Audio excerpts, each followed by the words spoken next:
কে? নজরুল? বসো। কখন এলে? এই তো। তা গলাটা এরকম শোনাচ্ছে কেন? কি ব্যাপার? কারুর শরীর টরীর খারাপ নাকি? আমার ছেলেটা কাল চলে গেল গুরুদেব। সে কি? কি হয়েছিল? বসন্ত, স্মল পক্স। শুনেছিলাম তার নাকি অদ্ভুত স্মৃতিশক্তি। হ্যাঁ গুরুদেব। যখন ও 1.5-2 বছর বয়স, তখন ওকে একটা ছবির বই দেখিয়ে আমি পাখিদের ইংলিশ নাম বলেছিলাম। ব্যাটা সঙ্গে সঙ্গে মুখস্থ করে ফেললো।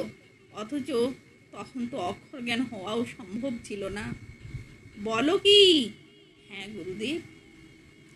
আমি কিছুদিন জমির উদ্দিন খানের সঙ্গে সঙ্গীত চর্চা করতাম। কি বলবো গুরুদেব, যা গান শিখি হরকত কবজা করি, ও বেটাও সব গলায় বসিয়ে নেয় অবিকল। সেই ছেলে। রবীন্দ্রনাথ কিছু বললেন না। সন্তান হারানোর চেয়ে বড় শোক আর কি আছে? কেঁদে একটু হালকা হোক। নজরুল বললেন, আমাকে আপনি শান্তিনিকেতনে নিয়ে চলুন গুরুদেব, কলকাতা আমার আর ভালো লাগছে না। রবীন্দ্রনাথ মৃদু হাসলেন। তোমার মনে আছে নজরুল, আজ থেকে 10-12 বছর আগে তুমি যখন সেনাবাহিনী ছেড়ে কলকাতায় চলে এলে, তখন আমি তোমাকে শান্তিনিকেতন যাবার জন্য আমন্ত্রণ জানিয়েছিলাম। বলেছিলাম তুমি আমাদের শরীরচর্চা শেখাবে আর প্রাণীর খুশিতে গান গাইবে। কিন্তু তুমি রাজি হওনি। মনে আছে গুরুদেব? পরে কিন্তু আর বলিনি, তাই তো? না। কেন বলো তো? আমার উপর ক্ষুব্ধ হয়েছিলেন নিশ্চয়ই। আরে না রে পাগল, সেই জন্য নয়। সেই জন্যে না। আমি তো ভাবতাম, না হে না, তোমার গুরুদেবের মন অত সংকীর্ণ নয়। তাহলে তো তোমার আমার সম্পর্কই কবে খারাপ হয়ে যেত। তাহলে কি আর তোমার লেখা বিদ্রোহী কবিতা পড়ে তোমাকে সকলের সামনে ওরকম জড়িয়ে ধরতে পারতাম?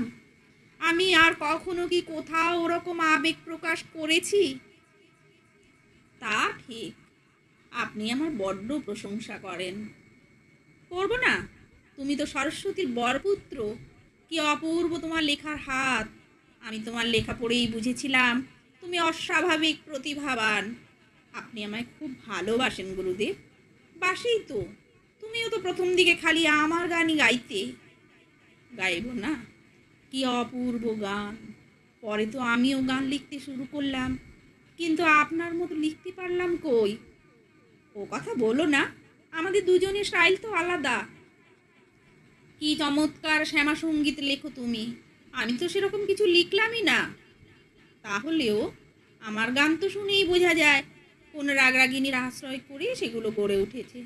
আর আপনার কি অদ্ভুতভাবে যে আর রাগগুলোকে মিলিয়ে নেন। তুমি তো প্রচুর গান লেখো, তোমার গানের সংখ্যা তো এখনই আমাকে ছাড়িয়ে গেছে শুনতে পাই। আসলে গ্রামোফোন কোম্পানিতে চাকরি নেবার পর গানের অর্ডার এত বেড়ে গেছে, আর গান লেখা ছাড়া তো আমাদের কোনো কাজই নেই। অথচ ওদিকে আপনি গান লিখছেন, বিদ্যালয় চালাচ্ছেন, জমিদারি দেখছেন, দেশ বিদেশে বক্তৃতা দিচ্ছেন। উফ, কি করে যে পারেন! ও হয়ে যায়। আর একজনও ছিল বুঝলে, সেও আমার গান গাইতো আর খেতে বড় ভালোবাসতো। কে গুরুদেব? কে আবার? বিবেকানন্দ? আমি বলতাম নরেনবাবু, আমরা তো প্রায় সমবয়সী, আমি 1-1.5 বছরের বড়। বিবেকানন্দ আপনার গান গাইতেন? তবে শোনো, তখন আমার বয়স 20, রাজনারায়ণ বসুর মেয়ের বিয়ে। আমাকে জ্যোতি দাদার মাধ্যমে খবর পাঠালেন গান গাইতে হবে। বাল্মীকি প্রতিভা বেরিয়ে গেছে, একটু আধটু নামও হয়েছে। তবে অত লোকের মধ্যে একা গাইব, একটু টেনশান হচ্ছিল। এই সময় হঠাৎ নরেনবাবুর সঙ্গে দেখা। আমাদের বাড়িতে প্রায়ই আসতো, আমার ভাইপোর বন্ধু ছিল। ব্যাস, ওকে চেপে ধরলাম। তারপর বেশ কিছুদিন রিহার্সাল করলাম। 3খানা গান আমার লেখা। নরেনবাবু গাইলো, আমি অর্গান বাজালাম। সে কি, আপনি গাইলেন না?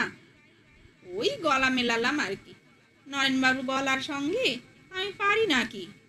কি জোরালো ওজস্বী গলা ছিল। তারপর তো সারা কলকাতায় আমার গান গাইতে লাগলো। রেগুলার তারা গান লিখুন গান লিখুন। আমার গান তো রামকৃষ্ণদেবকেও শুনিয়েছিল। তোমারে করিয়াছি জীবনের ধ্রুব তারা, এ সমুদ্রে আর কভু হব না গো পথহারা। তোমারে করিয়াছি জীবনের ধ্রুব তারা, যেথা আমি যাই না গো তুমি প্রকাশিত থাকো। যেথা আমি যাই না গো তুমি প্রকাশিত থাকো। আকুল নয়ন জলে ঢালো গো কিরণ ধারা, তোমারে করিয়াছি জীবনের ধ্রুব তারা। তারপর কি হলো? তারপর তো রামকৃষ্ণদেব মারা গেলেন, নরেনবাবু ভ্যানিস। প্রায় 10 বছর পর হঠাৎ উদয় বিবেকানন্দ হয়ে, বিশ্বজোড়া নাম। কলকাতায় সম্বর্ধনা দেওয়া হলো, আমিও মঞ্চে ছিলাম। আপনি ছিলেন? ছিলাম তো। কি নায়কোচিত জীবন, যেন নভেল। আমার একটা উপন্যাস ওকে নিয়ে লেখা না হলেও ওর খানিকটা প্রভাব আছে। কোনটা গুরুদেব? কেন গোরা? আর বিবেকানন্দের আরেক অনুষ্ঠানের তো আমি ছিলাম প্রধান উদ্যোক্তা। তবে তাতে উনি ছিলেন না। কবে গুরুদেব? কবে আর? ওনার স্মরণ সভায় যেবার আমার স্ত্রী মৃণালিনী চলে গেল, সে বছরই তো নরেনবাবুও। কি লোক! যেমন সাহস তেমন অপূর্ব চিন্তাধারা, আর তেমনি বক্তৃতা দেবার ক্ষমতা। আমার বাবাও তো ওকে খুব ভালোবাসতেন। নরেনবাবু তো খুব খেতে পারত। বাবা ওকে সামনে বসিয়ে খাওয়াতেন আর ওর কথা শুনতেন। বলতেন ছেলেটির কথায় যেন জাদু আছে। তোমরা তো ওনার কথা বা বক্তৃতা শোনোনি, তাই না? কি করে শুনবো গুরুদেব? 1902 সালে আমার বয়স তো মাত্র 3। মাত্র 3? ও বাবা, তুমি তো তার মানে আমার ছোট ছেলে, সমীর চেয়েও ছোট। সমীও খুব প্রতিভাবান ছিল জানো তো। আমাকে সবাই বলতো ও নাকি আমার কার্বন কপি। তা সেও তো চলে গেল। কি হয়েছিল গুরুদেব? কলেরা। যেদিন সমী চলে গেল, রাতের বেলা দেখি সারা পৃথিবী যেন চাঁদের আলোয় ধুয়ে যাচ্ছে। দেখলাম প্রকৃতি যেমনভাবে চলে ঠিক তেমনভাবেই চলছে, কোথাও কোনো ব্যতিক্রম নেই।